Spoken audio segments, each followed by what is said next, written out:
The riverboat sputtered to a stop just before sunset, its old motor belching out a final cough before the jungle swallowed the sound. All around them, the Amazon pulsed with life, crickets chirping in overlapping rhythms, birds screeching overhead, the low hum of something large moving through the underbrush. The rainforest didn't just surround them, it consumed them. "This is as far as we go," Jair said flatly, stepping off the boat and into ankle-deep water. His machete swung lazily at his side, more a limb than a tool. No engines past this point. Ben, camera in hand, jumped ashore with a grin. "This is it, folks. The heart of green darkness. Perfect lighting, by the way." Tosha rolled her eyes and slung her pack over one shoulder. "Let's keep moving. We have maybe 40 minutes of light left." Leah stepped off the boat cautiously, clutching her specimen kit like a lifeline. "Is there really no way to send messages out here?" she asked Jair, her voice barely audible over the symphony of insects. Jair gave a shrug that bordered on indifference. "No signal. If you get lost, scream loud." Mark was last, hoisting his long-lens camera and glancing into the tree canopy. "I'm counting on this place to be worth it. A few rare birds, some weird plants. That's the goal." No one spoke as they followed Jair inland. The canopy thickened quickly, turning daylight into a greenish twilight. Trees towered over them like cathedrals, their roots gnarled and claw-like. After an hour of hard walking, Jair stopped near a raised clearing above a small stream. "Camp here," he said, pointing with his machete. "Dry ground. No floods." By the time they finished pitching their tents, night had dropped fast. The stars above were just dim pinpricks through the branches. Mark tried to light a fire, but Jair stopped him with a sharp look. "No flames," he said. "Why not?" Mark challenged. Jair looked toward the trees and spat into the dirt. "Fire calls what shouldn't come." Leah caught that and paused. "What do you mean?" Jair didn't answer. He simply turned, muttered something in Portuguese under his breath, and vanished into the forest. The four of them sat around a lantern, the silence growing heavier than the humidity. Leah jotted notes in her field journal. Tosha flipped through laminated maps. Ben checked his GoPro battery. Mark stood up and adjusted his camera strap. "I'm heading a little way down to the stream," he said. "Just to catch some night frogs or something. Be back in 15. "Are you serious?" Leah asked. "It's pitch black. I've got a flashlight. I'll stay close." He grinned. "Besides, this is why I came." "Be careful," Tosha said, not looking up. Mark disappeared down the slope. They waited. 15 minutes passed. Then 20. "Okay, he's pushing it," Tosha muttered. Ben stood and aimed his flashlight toward the trail. "Mark," he called. Nothing but the steady drone of the jungle. Another minute passed before Leah stood too. "I'm going after him." "No," Ben said quickly. "I'll go." He probably lost track of time. Ben disappeared into the dark, his flashlight bouncing between branches. Leah and Tosha stood awkwardly by the camp, straining to hear footsteps. 5 minutes. Then 10. Suddenly, Ben came crashing back through the bushes, panting. "His camera's there," he said, holding it up with shaking hands. "But no sign of him. Just his camera. And this." He handed over a piece of torn fabric, Mark's shirt. It was damp and dirty, torn down the middle. And there was something else.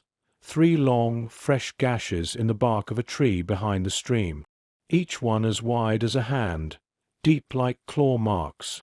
Ben looked at them with wide eyes. No animal I know makes marks like that. The jungle, once alive with sound, had gone eerily quiet. They didn't sleep. The jungle that had buzzed and chirped only hours ago now seemed to hold its breath. Even the frogs by the stream were silent, as if they too had seen something they couldn't explain. Leah sat on her pack, arms wrapped around her knees, staring at the torn shirt and camera lying on the ground. Tasha paced. Ben checked the camera again and again, scrubbing through the footage with trembling fingers. Anything, Leah whispered. Ben shook his head. Just him walking, saying something about a frog he spotted near the stream. Then the flashlight jerks, and the video cuts. No sound, no screaming. Tasha asked. Nothing, just a sudden end. Jair returned at dawn. He saw their faces, saw the torn fabric, and did not ask questions. He just knelt and ran his fingers over the bark of the marked tree. Then he stood and looked toward the canopy, as if expecting something to descend from it. "You shouldn't have let him walk alone," he said quietly. "We told him not to." Leah snapped. "You should have warned us properly." Jair ignored the accusation. "These woods are old, not just trees and vines. They remember things." Tasha stepped forward. "What are you saying? That a tree ate him?" "No," Jair said, turning to her. "But things live here that don't follow our rules. Places the old tribes never entered. Sacred, cursed, call it what you want. If you offend the jungle, sometimes it answers." "That's ridiculous," Ben muttered. "He probably slipped. Got turned around. We need to organize a search, not sit here and talk about haunted vines." Jair looked him dead in the eye. "Then go search." A tense silence followed. None of them moved. "Thought so," Jair said, walking away from the camp and into the trees. They followed, more out of fear than confidence. Every step felt heavier. Leah noticed the shift, subtle but real.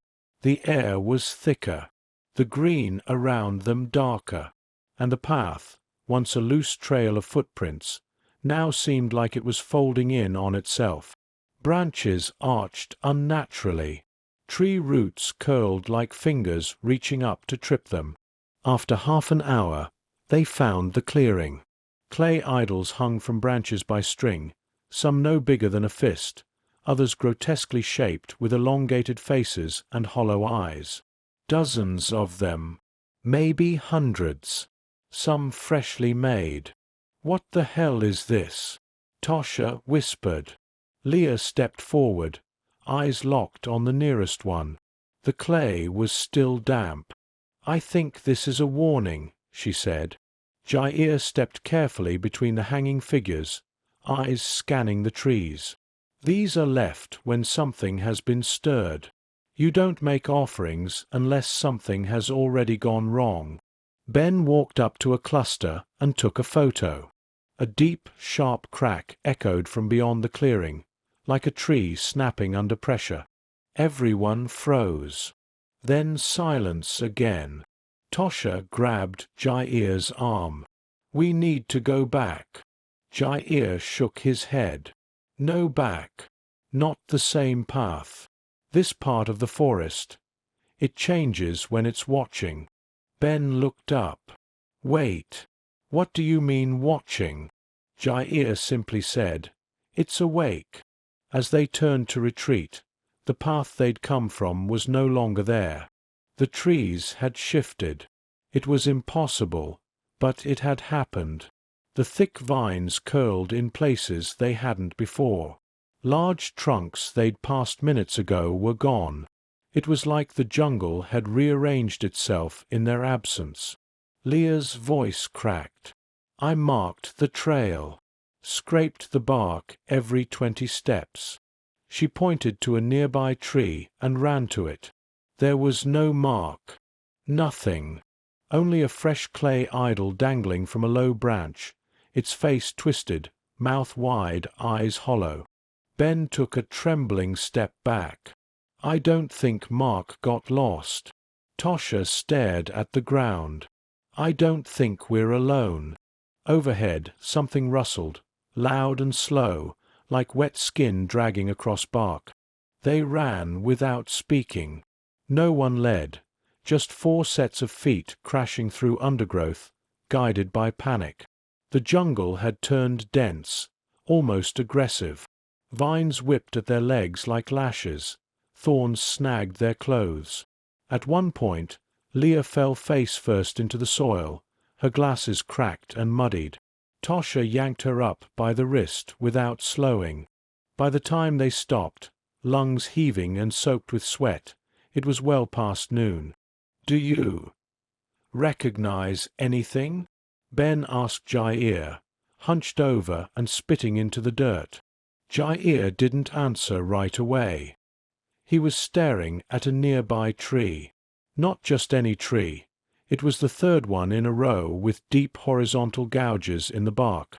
Claw marks, just like the ones by the stream. "It's her," Jair whispered. "The jungle's shadow. She's following us." Tosha wiped her forehead with her shirt sleeve.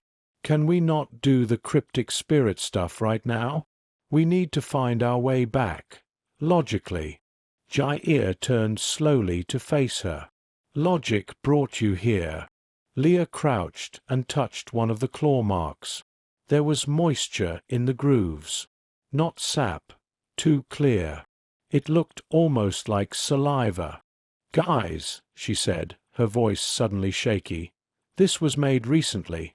Like minutes ago." That was when they heard it. A low groan, not human, not animal. Something stretched and sickly, like breath caught in a giant throat. It came from behind the trees, low to the ground, then shifted up, higher, as though climbing the trunks. They backed away slowly. Then something dropped, thud, nearby. A branch, a fruit. Ben raised his flashlight. His voice trembled. "Don't turn your backs." Another sound. Closer. Wet movement. Something slithering and dragging itself. Suddenly, Tosha screamed. They turned. She was gone. Not vanished. Dragged. Her foot was the last thing they saw, disappearing behind a wall of ferns, flailing violently before being yanked under the brush. Ben lunged, but Jair grabbed him. "No. You go now. You go with her." Leah fell to her knees, staring in shock at the crushed plants where Tosha had stood. She was right there. She was just here. Jair bent low and began rubbing dark soil on his arms and face. "Cover your scent," he said. "It sees by breath, by motion, by warmth. You smell like outsiders, like food." Ben began to laugh nervously. "We're talking about a creature now, not a spirit." Jair looked up at him, eyes wild. "They're the same here.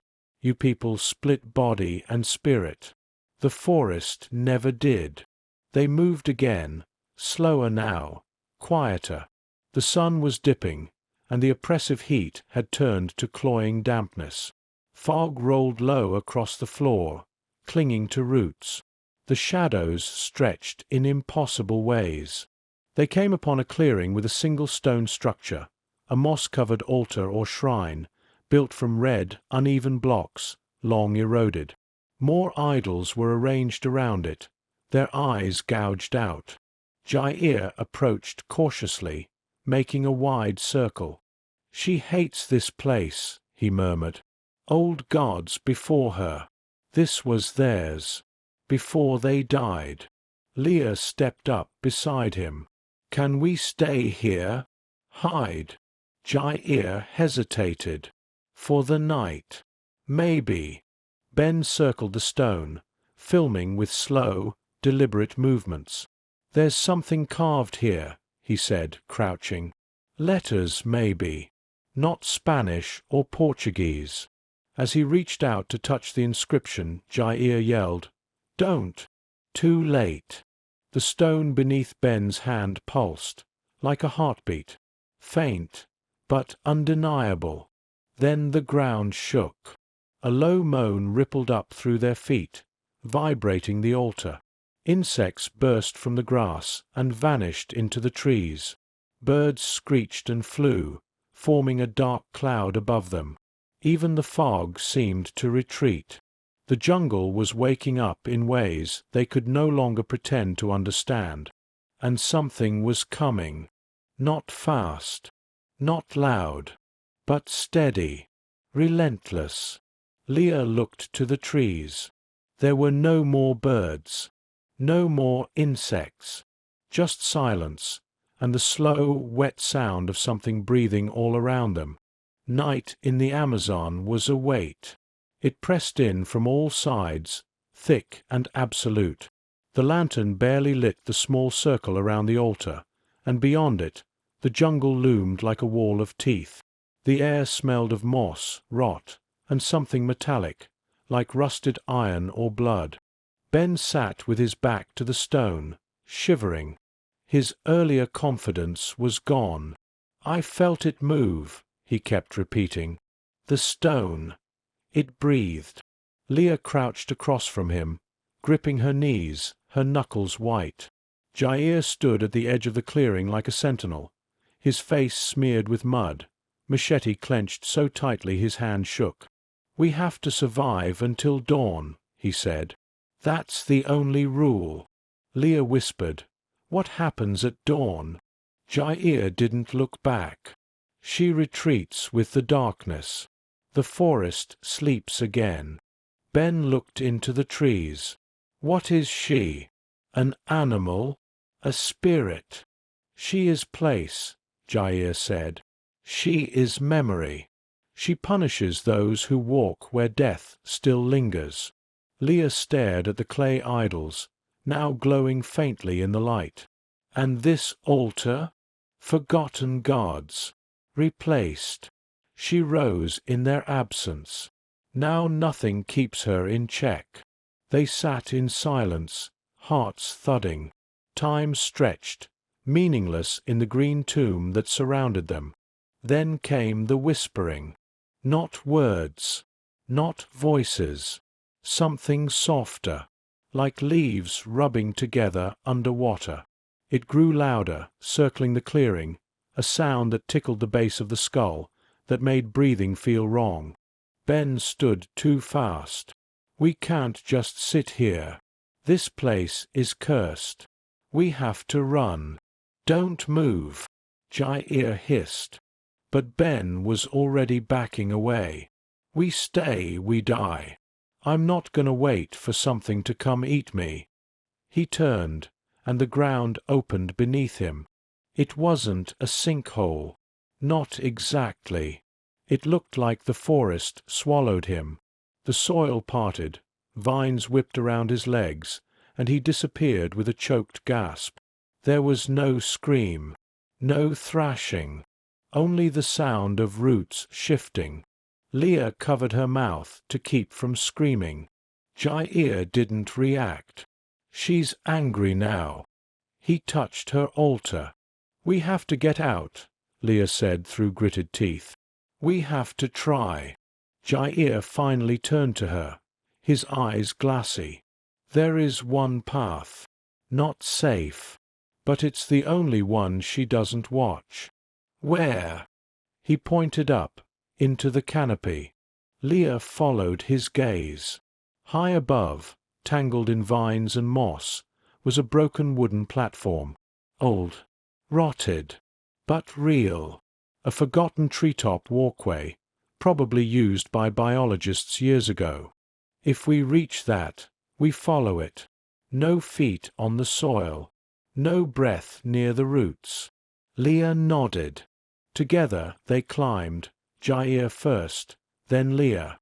Every creak of wood was agony, but the air felt clearer above the trees.